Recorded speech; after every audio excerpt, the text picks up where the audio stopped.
Have you ever stopped to think about your kidneys? Really think about them? These incredible, hard-working organs filter your blood, day in and day out, often without a single complaint, until it's almost too late. What if I told you that some of the most common, seemingly harmless things you do every single day could be silently, steadily pushing your kidneys towards a dangerous edge? We hear so much about heart health, about brain health, but kidney health? It often gets pushed to the background. Yet kidney issues don't always shout for attention with dramatic early warnings. No, they often begin with a whisper, a little more tiredness than usual, perhaps some swelling you dismiss, or a subtle change you barely notice. And then, one day, the whisper becomes a roar, and you're facing news you never expected. But here's a thought that should give us all pause. Much of this potential damage, this creeping threat to your well-being, isn't inevitable. It's not always down to some rare, unavoidable condition. More often than you might imagine, it's the sum total of our everyday choices, those little habits we barely even register. Are you unknowingly putting your kidneys under duress, especially if you're navigating your vibrant senior years or perhaps managing conditions like high blood pressure or diabetes? It's a crucial question, isn't it? Today, we're not just going to skim the surface, we're going to delve deep into some of these silent saboteurs, these everyday patterns that could be compromising your kidney strength without you even realizing it.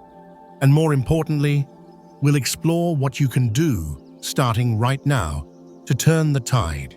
Because protecting your kidneys isn't just about avoiding illness, it's about safeguarding your energy, your independence, and your quality of life for all the years to come. Are you ready to discover how you can become your kidney's best ally? Let's begin. Think about your morning routine. What's the very first thing that passes your lips after hours of sleep? For so many, it's that comforting cup of coffee or tea. And while those beverages have their place, what if that immediate choice is inadvertently setting your kidneys up for a harder day every single day? You see, overnight, your body has been diligently working, repairing, and yes, dehydrating. Your blood naturally thickens slightly.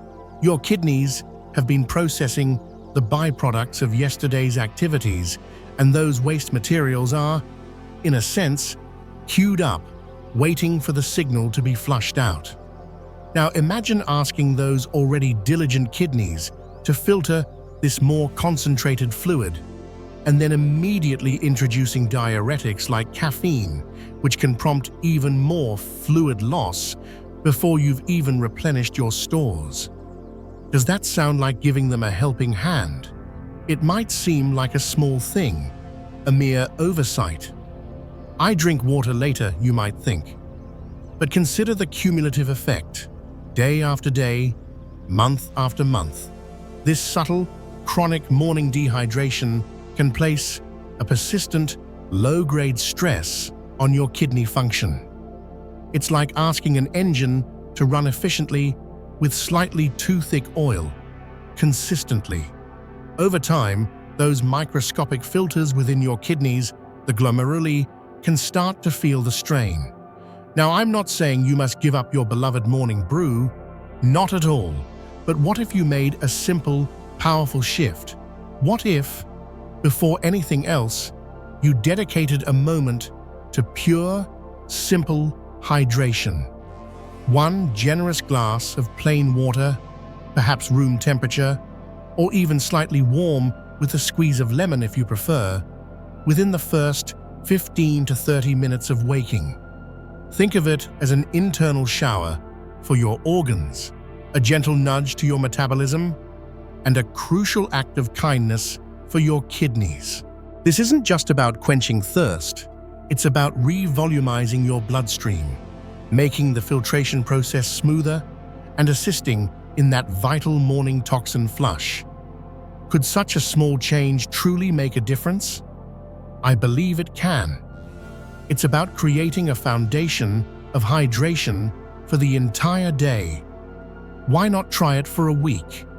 Place a glass by your bedside tonight. Set a reminder.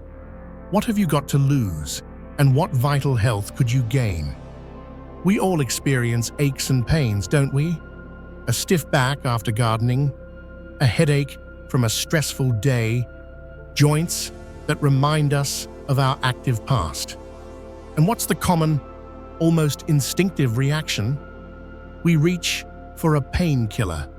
That little pill seems like a harmless solution, a quick fix to get us through the day. But what if that very convenience, when overused, carries a hidden cost, particularly for your kidneys? We're talking specifically about a common class of drugs known as NSAIDs, non-steroidal anti-inflammatory drugs. Think ibuprofen, naproxen, diclofenac, names many of us know well. They are undoubtedly effective at reducing pain and inflammation. But how do they achieve this? One of their mechanisms involves constricting blood vessels, which can reduce blood flow to certain areas. And guess which organs are incredibly sensitive to changes in blood flow? That's right, your kidneys. Your kidneys are a marvel of filtration, processing roughly 120 to 150 quarts of blood daily to sift out about 1 to 2 quarts of waste products and extra water. For this immense task, they require robust, consistent blood supply. When that blood flow is repeatedly or significantly reduced, even by medications we deem safe, because they're over-the-counter, the kidneys can suffer. It's a subtle injury at first, perhaps. You won't feel it. There are no alarm bells. But over time, this reduction in perfusion can lead to inflammation within the kidney tissue itself, a condition known as interstitial nephritis, or even contribute to a slow decline in their filtering capacity. Now, this isn't to say you can never take a painkiller. For acute, short-term pain and under guidance, they have their role. But the danger lies in chronic habitual use, taking them just in case, or for weeks and months on end, without addressing the underlying cause of the pain. Are you perhaps relying on these pills more often than you realize? Could that daily, just one to get me going, be part of a pattern that's silently taxing your kidneys? What's the alternative, you ask? Especially if you live with chronic discomfort. This is where a more holistic, kidney-aware approach becomes paramount. Have you truly explored all the avenues with your doctor? Could physical therapy offer relief? Are there anti-inflammatory foods or dietary strategies that could ease your symptoms? Perhaps gentle exercises like Tai Chi or yoga.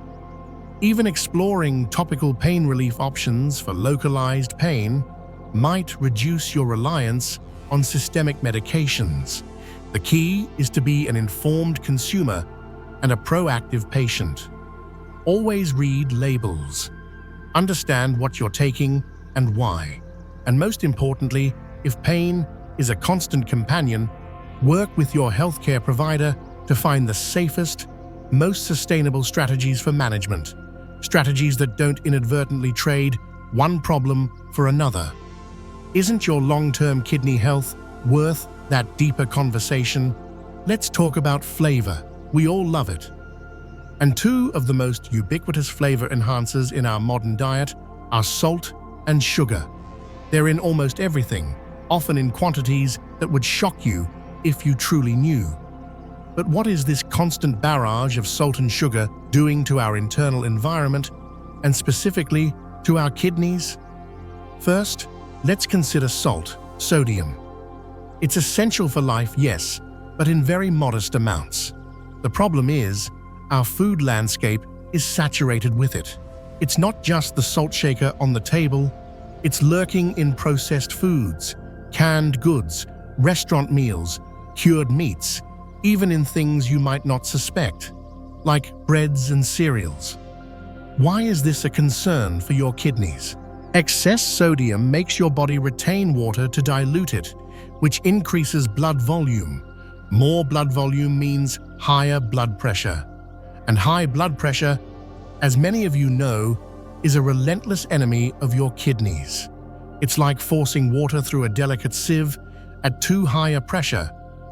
Over time, the sieve gets damaged. Your kidneys are that delicate sieve. Furthermore, your kidneys have to work overtime to excrete that excess sodium, placing an additional burden on their filtration system. Now, what about sugar?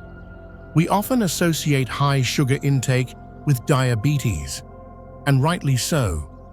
And diabetes, tragically, is one of the leading causes of kidney failure. When blood sugar levels are persistently high, sugar molecules can essentially gum up the tiny blood vessels in the kidneys, damaging their ability to filter waste effectively. This is known as diabetic nephropathy. It's a slow, insidious process, but it's not just about diagnosed diabetes. Even chronically elevated blood sugar, perhaps in the pre-diabetic range, or the constant spikes from consuming sugary drinks and refined carbohydrates can contribute to inflammation and oxidative stress throughout the body, including in the kidneys. Are you aware of how much hidden sugar and salt you might be consuming daily? Have you ever really scrutinized food labels, not just for calories, but for sodium and sugar content? What can you do? This isn't about flavorless food, it's about reclaiming control. Start by prioritizing whole, unprocessed foods. Cook more meals at home where you control the ingredients. Experiment with herbs, spices, citrus zest, and garlic to boost flavor instead of relying solely on salt. When it comes to sugar, become a detective. Read labels vigilantly. Be wary of sweetened beverages. They are often major culprits. Opt for fresh fruit to satisfy a sweet craving. Think of it this way. Every time you choose a fresh, whole food over a highly processed, salt and sugar-laden alternative, you're casting a vote for your kidney health. It's about making conscious, mindful choices, one meal, one snack at a time. Couldn't this shift not only protect your kidneys, but also boost your overall energy and well-being? It's a powerful thought. We often hear about the importance of monitoring blood pressure, and it's absolutely vital. High blood pressure, or hypertension, is often called the silent killer because it can cause significant damage long before symptoms become obvious. And as we've touched upon, it's a major risk factor for kidney disease, progressively damaging those delicate blood vessels and filters. Regularly checking your numbers, aiming for that healthy range, around 120-80 mmHg for many, though your doctor will advise what's best for you, and taking prescribed medication if necessary, these are non-negotiable. But I want us to think a little deeper today. Beyond just the mechanical act of checking blood pressure, what about the underlying factors that contribute to it? Factors that might be turning your body into a kind of internal pressure cooker. Chronic stress, for instance. In our fast-paced world, stress can feel like a constant companion. When you're stressed, your body releases hormones like cortisol and adrenaline, which can temporarily raise your blood pressure and heart rate. If stress becomes chronic, this fight-or-flight response can be almost constantly activated, leading to persistently elevated blood pressure and putting a continuous strain on your cardiovascular system, including those vital arteries supplying your kidneys. What about sleep? We discussed hydration, but adequate restful sleep is just as crucial. During sleep, your body repairs and regulates many functions, including blood pressure, which typically dips overnight. Consistent lack of sleep or poor quality sleep can disrupt this natural rhythm, contributing to higher daytime blood pressure levels. Are you truly prioritizing your sleep, seeing it not as a luxury, but as a fundamental pillar of health? And then there's physical activity, or often the lack thereof. Regular, moderate exercise helps strengthen your heart, improves circulation, helps manage weight, and can have a direct, positive impact on lowering blood pressure. It doesn't have to be strenuous marathons. Even a brisk daily walk can make a profound difference. Are you moving your body enough, allowing it to function as it was designed? You see, managing blood pressure isn't just about a pill, though medication can be essential. It's about a holistic lifestyle that supports cardiovascular and kidney health from multiple angles. It's about managing stress through mindfulness, meditation, or engaging in hobbies you love. It's about ensuring you get enough restorative sleep. It's about nourishing your body with whole foods and keeping active. So I ask you to reflect. Are you just treating the number, or are you addressing the pressure cooker lifestyle that might be contributing to it? Taking this broader view could be the key not only to healthier blood pressure, but also to safeguarding your precious kidneys for the long haul. We've journeyed through some critical, often overlooked aspects of kidney care today. From the simple act of morning hydration, to the mindful use of medications, the conscious choices in our diet, and a holistic approach to blood pressure, it's clear that we hold so much power in our own hands. These aren't meant to be messages of fear, but of empowerment. Knowledge, when acted upon, is true strength. Your kidneys are remarkably resilient, but they are not invincible. They respond to care, to mindfulness, to the small, consistent, positive changes you can begin making today. So, what's one thing you've heard today that resonated with you? What's one small adjustment you feel inspired to make, starting now? Perhaps it's placing that glass of water by your bed tonight. Maybe it's deciding to read food labels more carefully on your next grocery trip, or scheduling that overdue chat with your doctor about pain management alternatives. Remember, protecting your health, especially these vital organs, is a marathon, not a sprint. Every positive choice, no matter how small it seems, contributes to a healthier, more vibrant you. Your kidneys work tirelessly for you. Isn't it time we all worked a little more mindfully for them? Thank you for joining me today. If this conversation has been helpful, please do share it with others who might benefit. Let's spread the word about proactive kidney care. Until next time, stay informed, stay empowered, and take wonderful care of yourselves.